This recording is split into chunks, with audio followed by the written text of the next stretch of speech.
Selamat siang anak-anak, kita masih belajar mata matematika dan saat ini kita mau membahas tentang garis dan sudut ya. Semoga kalian tetap sehat dan tetap semangat ya. Yang pertama kita bahas yaitu sudut.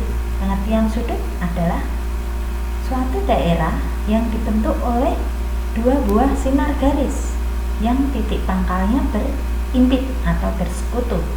Di sini saya memberikan gambar dan kalian perhatikan gambarnya. Nah, di sini ada titik sudut, ada dua kaki sudut, dan ada daerah sudut. Dan di sini saya menjelaskan ruas garis BA dan BC disebut kaki sudut, sedangkan titik temunya yang ada di titik B itu makanya titik B disebut dengan titik sudut. Sedangkan daerah yang dibatasi oleh kaki sudut dan titik sudut disebut dengan daerah sudut. Untuk selanjutnya daerah sudut ABC, jangan kebalik ya, tidak boleh dibolak-balik. Sudut yang dimaksud atau titik sudutnya diletakkan di tengah. Daerah sudut ABC disebut besar sudut ABC. Di sini besar sudut tidak ditentukan oleh panjangnya kaki sudut. Sudut dinotasikan atau dilambangkan dengan seperti tanda kurang dari atau huruf L tapi lebih condong ke kanan ya.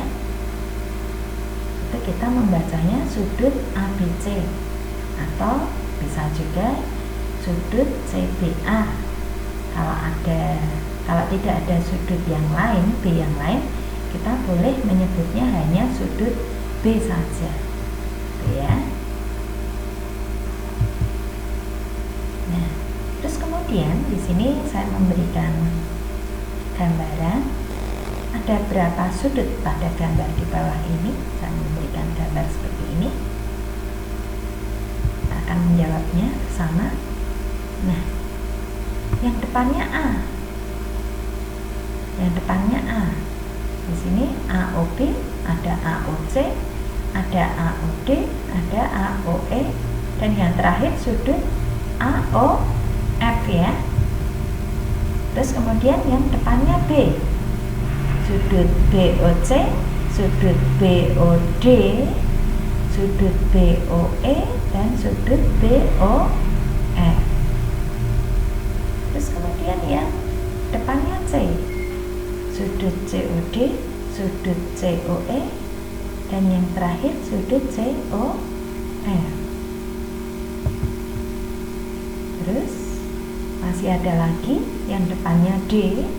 Di sini ada sudut DOE, DOF, dan yang terakhir sekali yang depannya E, yang dibentuk tidak lain EOF. Sini kita bisa menghitung. Yang depannya A ada 5, yang depannya B ada 4 sudut, yang depannya C ada 3 sudut, yang depannya D ada 2 sudut, dan yang terakhir yang depannya E ada 1 sudut. Jadi ada 15 sudut. Jelas ya? Nah, sekarang kita mau mengenal jenis-jenis sudut. Yang pertama yaitu sudut siku-siku, besarnya 90 derajat, jelas ya. Terus kemudian yang kedua sudut lancip. Sudut lancip itu besarnya antara 0 dan 90 derajat. Ini kalau ditulis dengan bentuk rentang ya 0 derajat lebih kecil dari D dan D lebih kecil dari 90 derajat. Atau bisa dikatakan sudut lancip itu besarnya lebih dari 0 tapi kurang dari 90 derajat. Terus kemudian yang nomor 3, sini kita mau membahas sudut tumpul. Yaitu sudut tumpul itu sudut yang besarnya di antara 90 derajat dan 180 derajat. Kalau dinotasikan itu bisa kita tuliskan 90 derajat lebih kecil dari D, lebih kecil dari 180 derajat. Jelas ya? Atau bisa dikatakan lebih dari 90 derajat tapi di bawah 180 derajat. Yang keempat yaitu sudut lurus, yaitu sudut yang besarnya 180 derajat. Dua kaki sudutnya itu membentuk garis lurus, makanya disebut dengan sudut lurus. Yang kelima yaitu sudut refleks. Sudut refleks itu besarnya antara 180 derajat dan 360 derajat.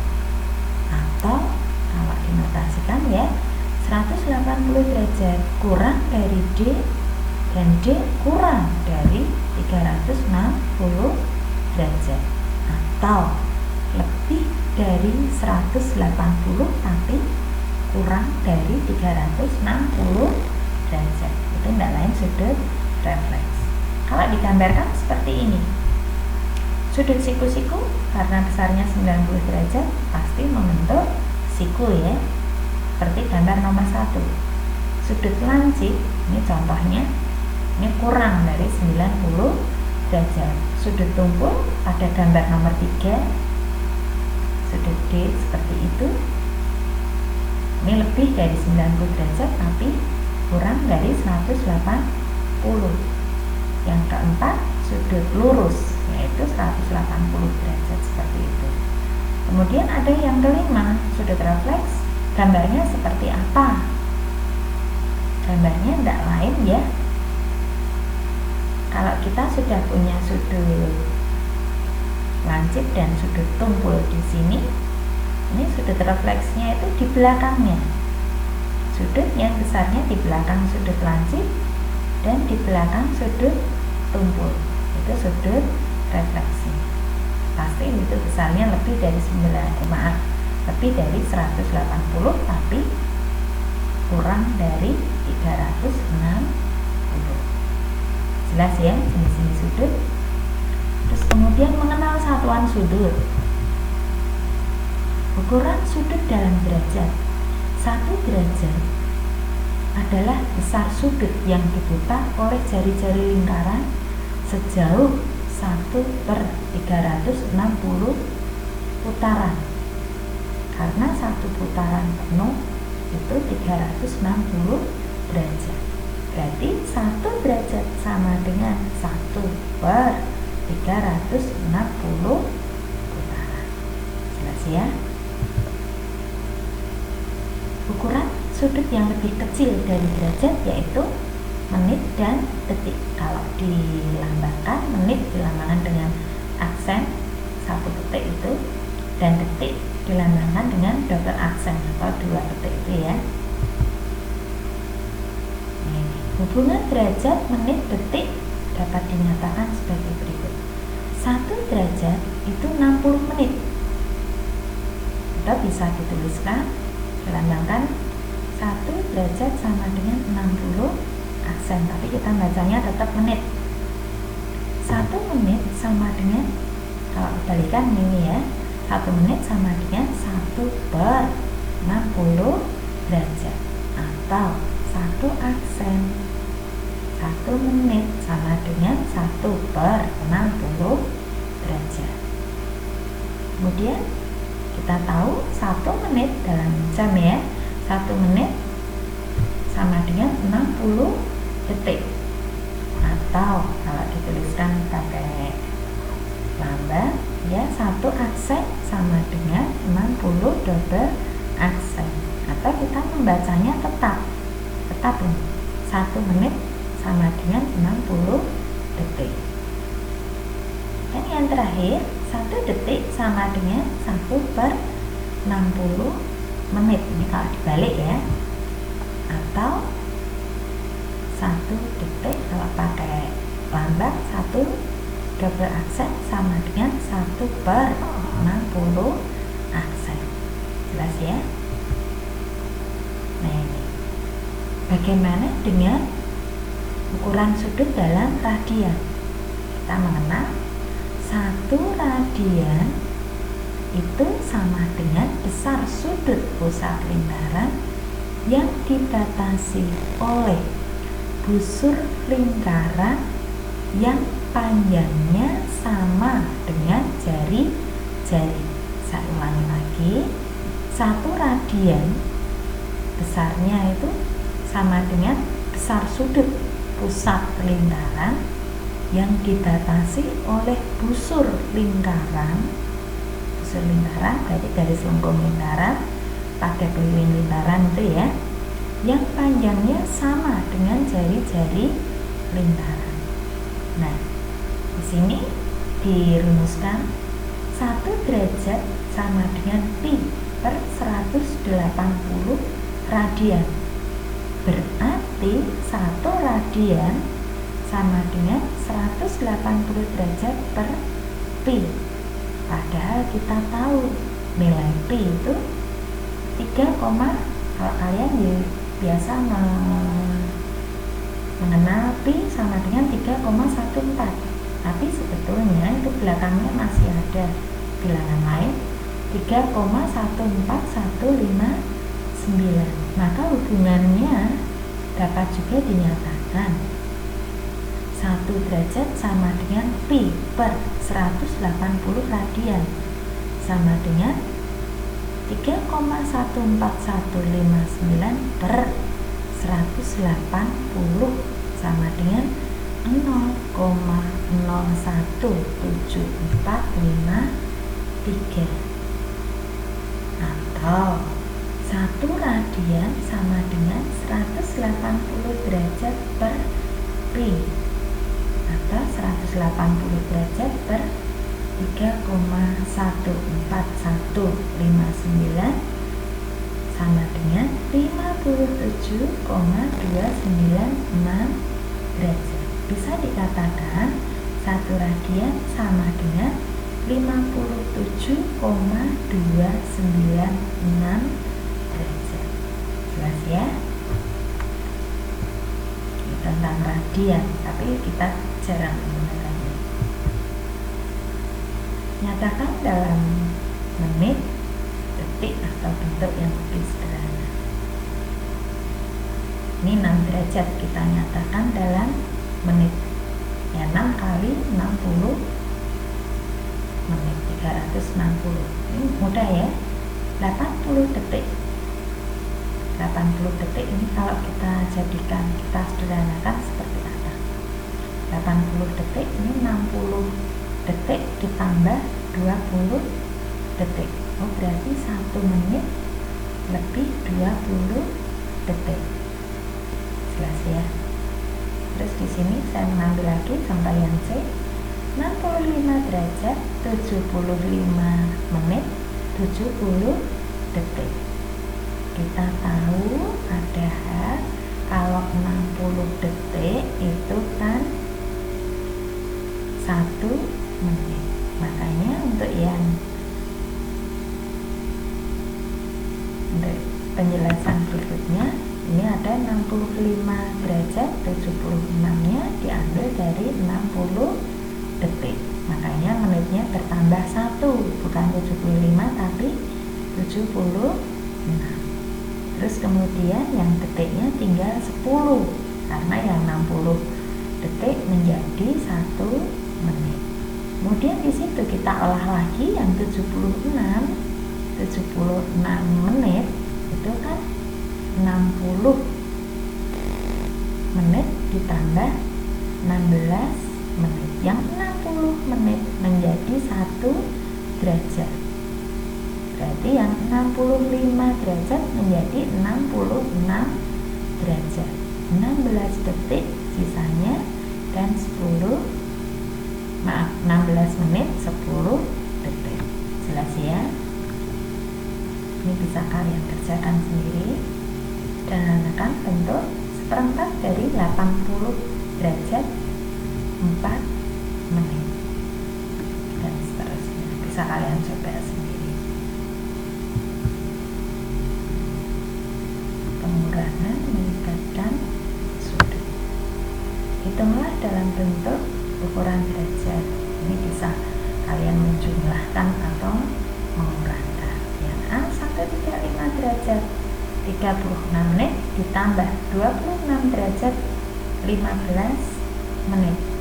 Yang B 96 derajat 24 menit kurangi 27 derajat 12 menit. Bisa kalian coba nanti. Sekarang kita mau membahas tentang hubungan antar sudut. Nah ini yang pertama yang akan saya bahas, jika dua buah sudut membentuk sudut lurus, maka sudut yang satu merupakan pelurus sudut yang lain, dan kedua sudut itu dikatakan saling berpelurus atau bersuplemen.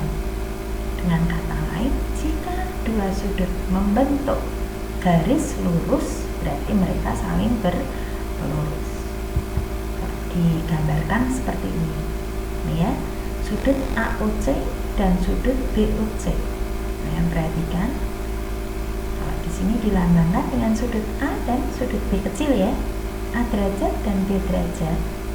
Ini kalau dijumlahkan besarnya 180 atau dapat ditulis A derajat sama dengan 180 derajat kurangi B, dan B sama dengan 180 derajat kurangi A derajat. Ini kalau dua sudut saling berpelurus. Sini saya memberikan contoh soal lagi. Ada 3A derajat dan ada 2A derajat yang saling berpelurus ya, karena dia membentuk sudut lurus. Kalau 3 sudut ya berarti 3 sudut berarti nanti ya sama. 3A, ini kalian diminta menghitung nilai A ya, berdasarkan gambar. Ini tergantung gambarnya, tergantung yang membuat soal ya. 3A ditambah dengan 2A sama dengan 180 derajat. 5A sama dengan 180 derajat. Kalau yang ditanyakan A, ya berarti 180 dibagi 5 sama dengan 36 derajat. Pelurus A, pelurus sudut A, kalau A nya 36 derajat berarti pelurusnya ya 180 dikurangi 36 sama dengan 144 derajat. Tergantung, hati-hati kalian. Yang ditanyakan A-nya atau pelurusnya. Kalau pelurusnya ya 144 derajat. Kalau A-nya saja ya 36 derajat. Jelas ya? Nah, sekarang yang kedua, jika dua buah sudut membentuk sudut siku-siku atau 90 derajat, maka sudut yang satu merupakan penyiku sudut yang lain, dan kedua sudut itu dikatakan saling berpenyiku atau berkomplemen. Nah, di sini saya berikan gambar seperti ini. Di sini ada Y, sudut Y dan sudut X. Kalau saya tuliskan pakai 3 huruf, RQS dan SQP ya. PQS merupakan penyiku dari sudut RQS. Demikian pula sebaliknya, sudut RQS merupakan penyiku dari sudut PQS. Jelas ya? Sehingga diperoleh sudut PQS ditambah sudut RQS sama dengan sudut PQR. Tidak lain, X derajat ditambah dengan Y derajat sama dengan 90 derajat. X sama dengan 90 kurangi Y, dan Y sama dengan 90 kurangi X. Jelas ya? Terus kemudian di sini saya memberikan contoh soal. Nah, ada gambar seperti ini. Ada 3X, ada X. Hitunglah nilai X. Yang A, pertanyaannya A. Yang B, berapakah penyiku sudut X? Dan yang C, berapakah pelurus dari penyiku? Nah, ini pelurus dari penyiku X. Nah, penyelesaian yang A dulu, hitunglah nilai X. Kita tahu karena penyiku X dan 3X saling berpenyiku, berarti X ditambah 3X sama dengan 90 derajat. 4X sama dengan 90 derajat. X nya ya 90 dibagi 4 atau 22,5 derajat. Penyiku dari X sama dengan ya 90 kurangi 22,5 derajat atau besarnya 67,5 derajat. Nah, penyiku dari X 67,5 derajat. Yang C menjawab C, berapakah pelurus dari penyiku X? Berarti pelurus dari penyiku X ya 180 derajat kurangi 67,5 derajat atau 112,5 derajat. Jelas ya? Bisa kalian perhatikan sebentar.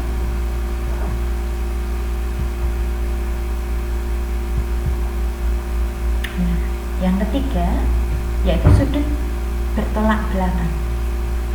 Jika dua garis berpotongan, maka dua sudut yang letaknya saling membelakangi titik potongnya disebut dua sudut yang bertolak belakang.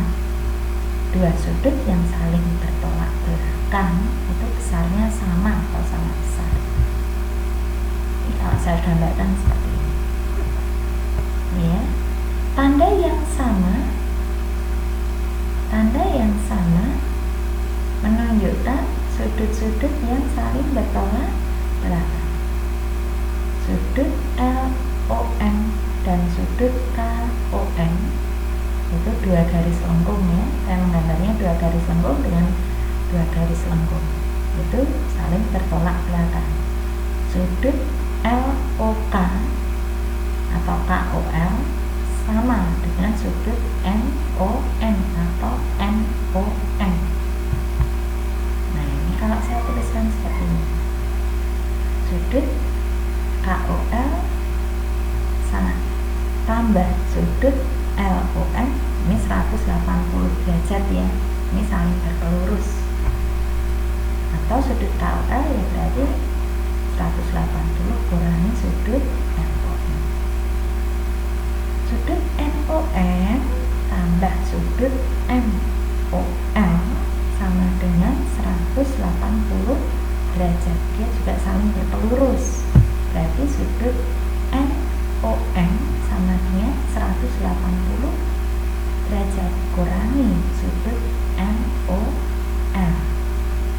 Dari persamaan yang diperoleh, sudut KOL sama dengan sudut NOM sama dengan 180 derajat kurangi sudut LOM. Jelas ya? Di sini bisa kita simpulkan itu berarti sudut KOL besarnya sama dengan sudut NOM. Saling bertolak belakang. Kenapa mereka sama? Jelas ya? soal. Nah, di sini sudut SOP 45 derajat. Tentukan besar sudut ROQ. Yang B sudut SOR. Ya, yang C sudut POQ. Ini adalah pertanyaan. Nah, di sini sudut ROQ sama dengan sudut SOP. Kenapa sama? Mereka bertolak belakang, jadi 45 derajat. Jelas ya? Terus kemudian yang B sudut SOR. Kita tahu kalau melihat SOP dan SOR itu saling berpelurus. Jadi ya SOP ditambah SOR ya 180 derajat. Dan sudut SOR mencarinya kita tahu tadi SOP nya 45 derajat, ya berarti 180 kurangi 45 derajat atau 135 derajat. Jelas ya? Terus kemudian yang C, kamu ditanya sudut POQ. Sudut POQ enggak lain sama dengan sudut SOR. Kenapa? Karena bertolak belakang, salingnya 135 derajat. Demikian untuk sudut yang bertolak belakang. Terima kasih untuk perhatiannya. Dan untuk pertemuan berikutnya kita mau membahas tentang hubungan antar sudut, garis-garis yang sejajar yang dipotong oleh garis transversal. Demikian pertemuan dengan saya. Terima kasih dan selamat siang, tetap semangat.